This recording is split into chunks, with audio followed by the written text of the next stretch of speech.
Hi guys, sorry about the last stream, but we should be okay right now.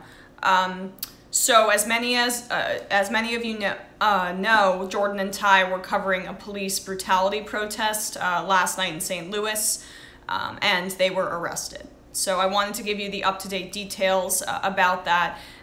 The protests were led by State Representative Bruce Franks, or at least he was involved in it, a Democrat who represents the St. Louis area, and Reverend Starsky Wilson, and they were centered around police brutality, specifically the acquittal of police officer Jason Stockley, who shot and killed Anthony Lamar Smith back in 2011. He was recently acquitted, and there have been a series of protests surrounding that acquittal since then, and about police brutality in general in St. Louis. Jordan and they were covering the protest. They were live.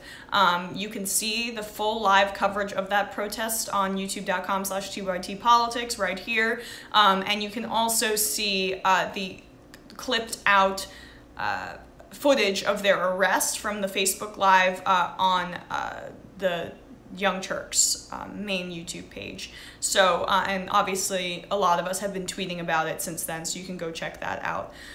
The protesters were blocking the eastbound lanes of Highway 40, and Jordan and Ty, you know, obviously they didn't organize the protest, they were there covering it, and they were not participating in the protests, but to cover it, you have to be along with the other protesters blocking blocking the highway. So it was civil disobedience, and they were covering said civil disobedience. Some estimates say that over 120 people were arrested. I'm not sure if that estimate includes Jordan and Ty, but it seems to make sense. They were arrested along with the other protesters last night at around, I think, 8:30 St. Louis time, 9:30 Eastern. You can, again, see that footage on youtube.com/tytpolitics or the clipped out version on the Young Turks.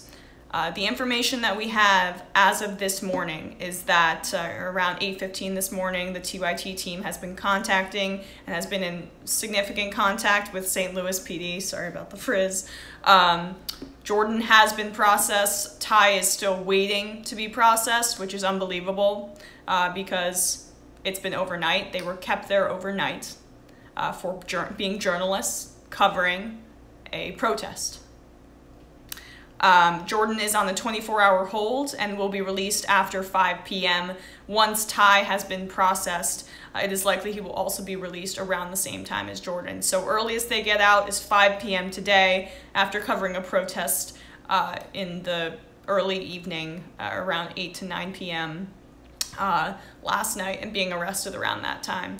They first go to see a nurse, and then they are processed and fingerprinted. Once again, Ty has yet to be processed. So Jordan has been, but Ty has not been as of earlier this morning. They will likely be charged with misdemeanor trespassing, but we are not sure about that. And again, this is, in my opinion, extremely outrageous. I think everyone in the TYT family is outraged about it, as should anyone who supports independent journalism and the First Amendment and journalism in general. You know, they were there covering it. They clearly had press gear on, they had cameras, they had microphones. They were as clearly a part of the press as you can be.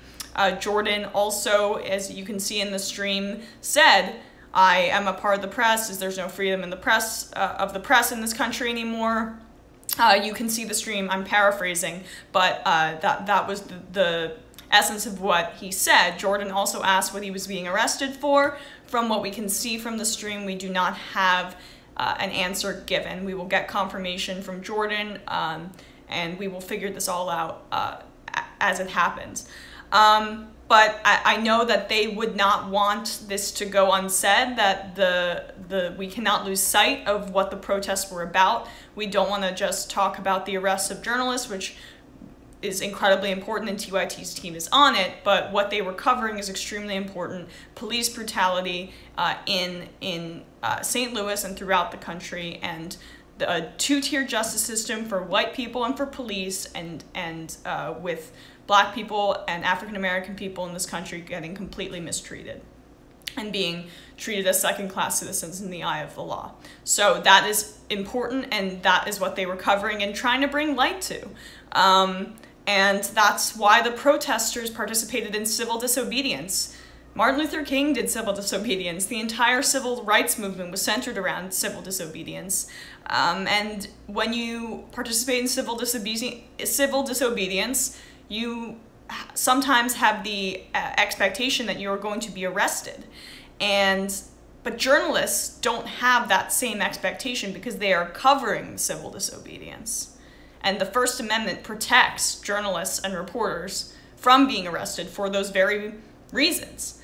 And I wouldn't, as Jordan and I discussed in the video about reporters who were arrested at the inauguration, we wouldn't want Breitbart journalists, or Fox News journalists, or anyone who we even most vehemently disagree with to get arrested, because that's a violation of all of our First Amendment rights and our rights to do our jobs. And where the rest of the media should be on this, and if you watch the footage for yourself, it seems clear as day. They were within their rights. They were covering the protests in St. Louis, and it's incredibly upsetting. It's hard to see your friends and colleagues go through something like this.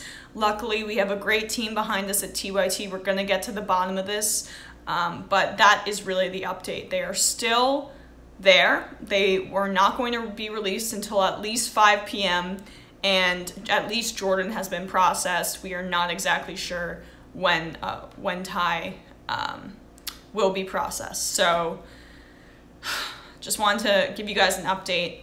Please check out that footage and see for yourself. If you think that, I'm just a crazy liberal, see if they did anything wrong in that footage, because it's all on camera. All right, guys, have a good day.